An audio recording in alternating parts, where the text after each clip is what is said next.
السلام علیکم ورحمۃ اللہ وبرکاتہ۔ بسم اللہ الرحمن الرحیم۔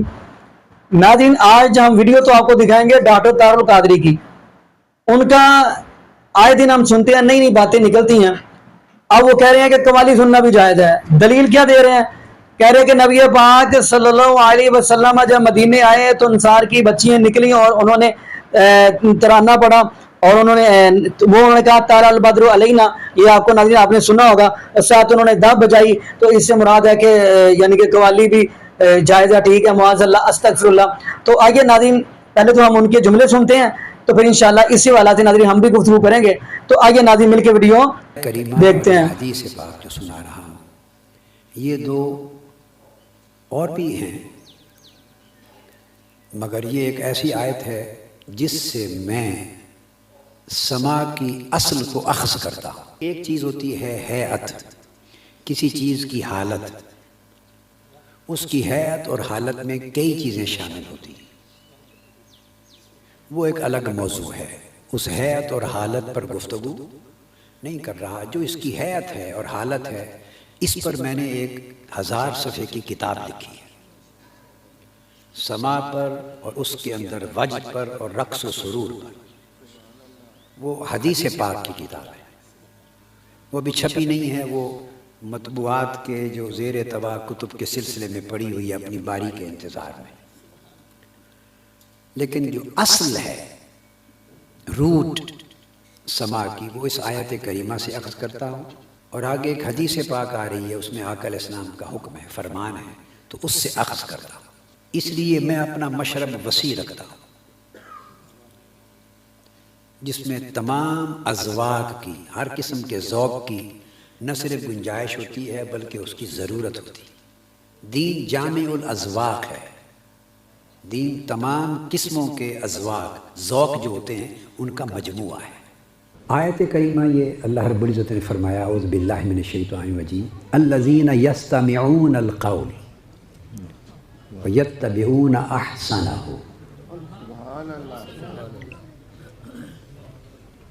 وہ لوگ جو قول کو سنتے ہیں،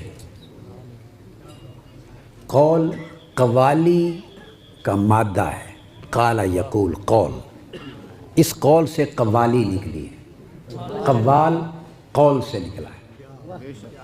اور یہ قوال کا لفظ اور یہ پاکستان اور ہندوستان کا پیدا کردہ نہیں ہے، یہ تابعین، اتباع التابعین کے زمانے میں آقا علیہ السلام کے 100 سال کے بعد کے عرصے میں وہ جو ائمہ سلف صالحین تھے، ان کی بہت دقیق کتب اور ذخائر مطالعہ کرنے سے ان کے ہاں بھی قوال کا لفظ ملتا ہے۔ اس کی شکل، اس کی ہیئت کیا تھی، وہ یقیناً مختلف ہوگی۔ زمانوں کے ساتھ ساتھ کلچر بدلتا ہے، حالات بدلتے ہیں، تقاضے اور شؤون بدلتی ہیں، وہ بدلتی رہتی ہیں، مگر اصل کی بات کر رہا ہوں، اوریجن۔ تو قرآن مجید میں فرمایا گیا، وہ لوگ یستمعون القول، جو قول کو سنتے ہیں،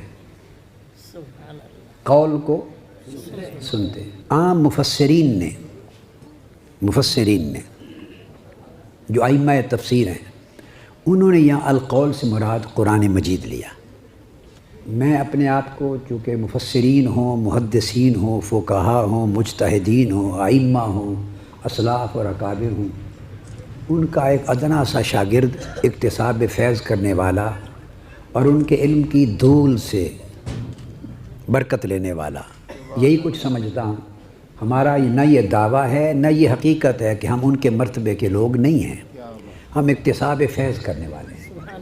انہوں نے علم کی جو دھول دی اس میں سے لیتے ہیں، یہ بات اپنی جگہ ہے، مگر ان اکابر سے حاصل ہونے والی برکتوں کی وجہ سے کبھی کبھی تفسیر کا باب ہو یا شرح حدیث کا باب ہو یا شرح فقہ کا باب ہو، علوم میں استنباط میں، استخراج میں، معانی کو اخذ کرنے میں کبھی کبھی میں قرآن و سنت کے اصولوں کے تحت رہتے ہوئے ایسی شرح اور تفسیر بھی کر لیتا ہوں اور پوری زندگی کرتا رہا ہوں، اور اس کو منع نہیں سمجھتا اپنے اوپر، جو ان مفسرین اور بزرگوں کے قول یا رائے سے تو مختلف ہوتی ہے مگر قرآن و سنت کے اصولوں کے تابع ہوتی ہے۔ تو یعنی میں ذرا مختلف بات بھی کر لیتا ہوں جو پہلے کتابوں میں نہیں آئی، کتابوں میں نہیں آئی، اور یہ طریقہ ان بزرگوں کا بھی تھا۔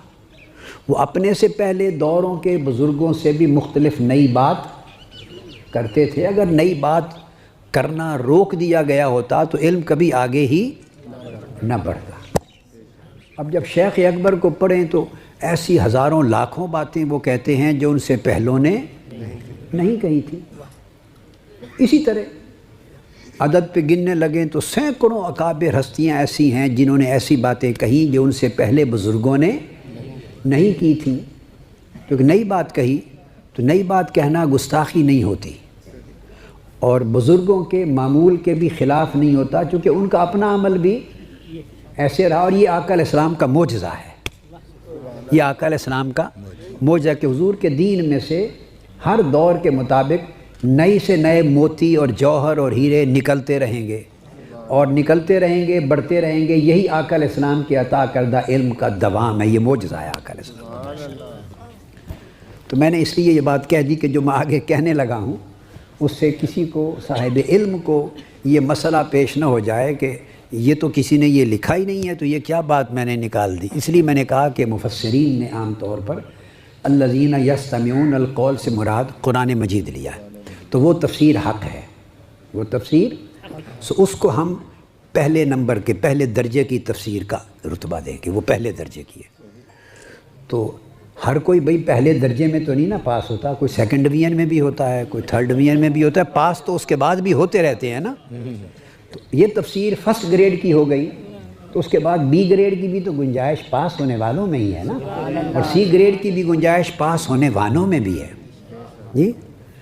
تو اب جو میں تفسیر میں کر رہا ہوں اس کو گریڈ بی میں رکھ لیں گے، جو ائمہ تفسیر نے کی بڑوں نے وہ گریڈ اے میں ہے، تو گریڈ بی بھی سٹل بندے کو پاس کرتا ہے۔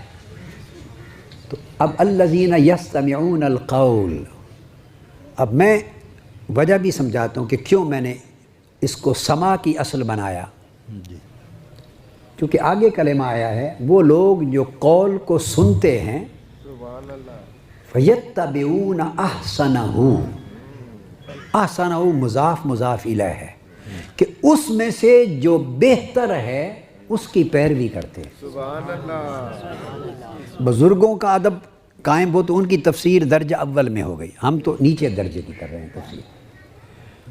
میرا مبدا جو ہے دلیل میرے ہاں وہ یہ ہے کہ آگے جو فرمایا کہ قول کو سنتے ہیں، سماع کرتے ہیں قول کا، اور اس میں سے جو اس کا اچھا ہے اس کی اتباع کرتے ہیں۔ اگر میں اس سے مراد صرف قرآن لوں تو قرآن میں تو سارا ہی اچھا ہے، یہ کہ اس میں سے جو اچھا ہے وہ بات سمجھ میں نہیں آتی۔ قرآن تو الحمد سے والناس تک سارا اچھا ہے۔ احسنہ، اس میں اضافت ہے، مضاف مضاف الیہ ہے کہ اس کا جو اچھا حصہ ہے اس میں سے جو اچھا ہے اس کی پیروی کرتے ہیں۔ تو اس کا پتہ یہ چلا کہ قول سے مراد قرآن تو ہے ہی، مگر اس قول میں علاوہ از قرآن وہ کچھ بھی شامل ہے جس کا سماع ہوتا ہے اور سارا اچھا نہیں ہوتا۔ سارا اچھا، کیونکہ احسانہ اس میں سے جو اچھا ہے اس کی پیروی کرتے ہیں۔ تو آپ سوچیں گے تو جو اچھا نہیں وہ کیا ہوا؟ ہاں وہ سن لیں، لفظ ہے یتبعون، پیروی کرتے ہیں یعنی عمل کرتے ہیں۔ عمل اس میں سے اس چیز پر کیا جاتا ہے جو عمل کے قابل ہو، تو جو عمل کے قابل ہوتی ہے وہ اعضاء کے عمل میں حرکت میں آ جاتی ہے۔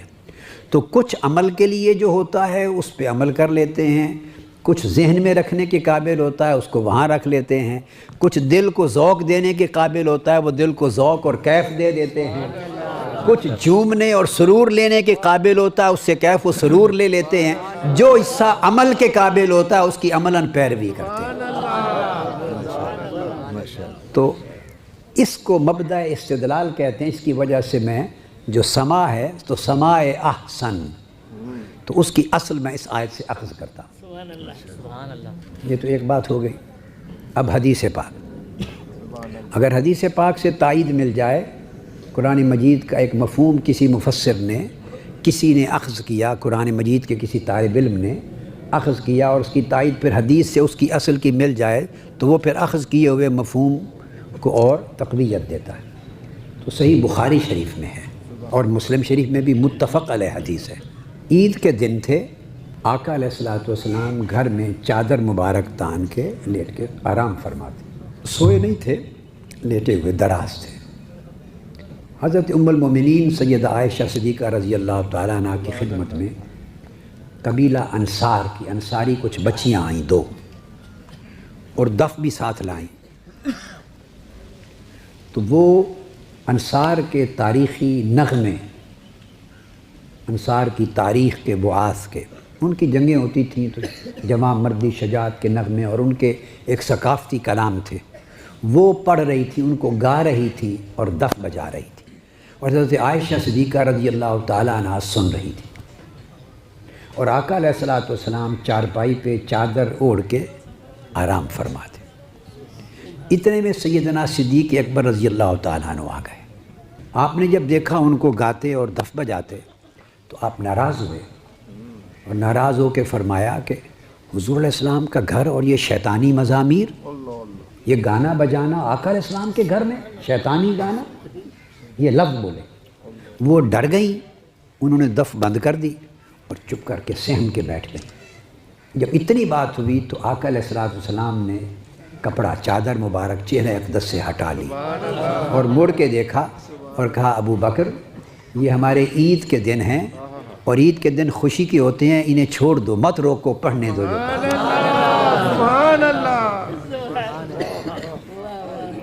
اب سیدنا صدیق اکبر رضی اللہ تعالیٰ عنہ کا فرمانا بھی سنت ہے، چونکہ وہ خلفائے راشدین میں اول ہیں، اور آقا علیہ السلام نے فرمایا علیکم بسنتی و سنت الخلفاء الراشدین المہدیین۔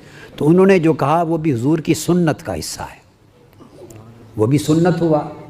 اور آقا علیہ السلام جو خاموش تھے اور پھر چادر ہٹا کے فرمایا کہ روکو نہیں، عید کے دن ہے، انہیں خوشی منا لینے دو، یہ بھی سنت صریحہ آ گئی، سنت صریحہ آ گئی۔ تو سیدنا صدیق اکبر کے منع کرنے کی سنت سے طریقہ نقش بندیہ نکلا، اور آقا علیہ السلام جو خاموش لیٹے ہوئے تھے، نہ منع فرما رہے تھے نہ اجازت دے رکھی تھی، مگر سن رہے تھے، اس سے طریقہ قادریہ اور سور وردیہ نکلا۔ اور جب فرمایا ان کو چھوڑ دو، منع نہ کرو، عید کے دن ہے، گا لینے دے، اس سے طریقہ چشتیہ نکلا۔ سبحان اللہ، سبحان اللہ۔ تو تمام سلاسل اس ایک حدیث سے نکلے۔ یا رسول اللہ، یا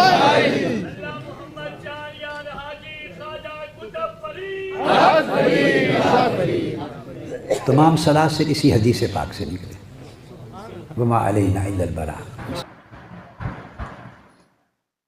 جی ناظرین، آپ نے یہ ویڈیو ملاحظہ فرمائی تو ناظرین کیسی یہ دلیل نکالی ہے انہوں نے، استغفر اللہ معاذ اللہ، کہ اس سے مراد کہتے ہیں جی گانا بجانا ٹھیک ہے۔ جیسا کہ آپ مرزا علی انجینئر سنیں گے، انہوں نے بھی کہا کہ صحیح بخاری کے اندر حدیث ہے کہ گانا بجانا ٹھیک ہے۔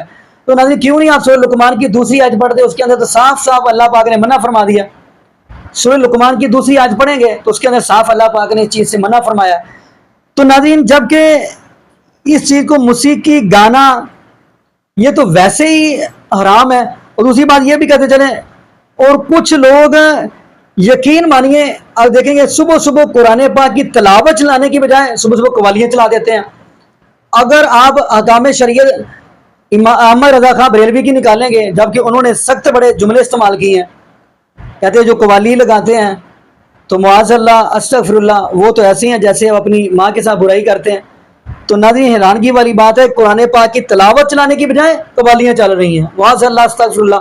تو دعا کرے اللہ پاک تمام امت مسلمان کو صبح صبح قرآن پاک کی تلاوت کے ساتھ آغاز کرنے کی توفیق دے دے، اور یہ بھی دعا کرے اللہ پاک ہمیں 5 وقت کا پکا اور سچا نمازی بنائے، اور جتنے بھی بے اولاد جوڑے ہیں اللہ پاک سب کو نیک نورینہ صحت تندرستی والی ایمان والی لمبی زندگی والی اولاد عطا فرما دے۔ جزاکم اللہ خیرہ، احسن الجزاء۔ السلام علیکم ورحمۃ اللہ وبرکاتہ۔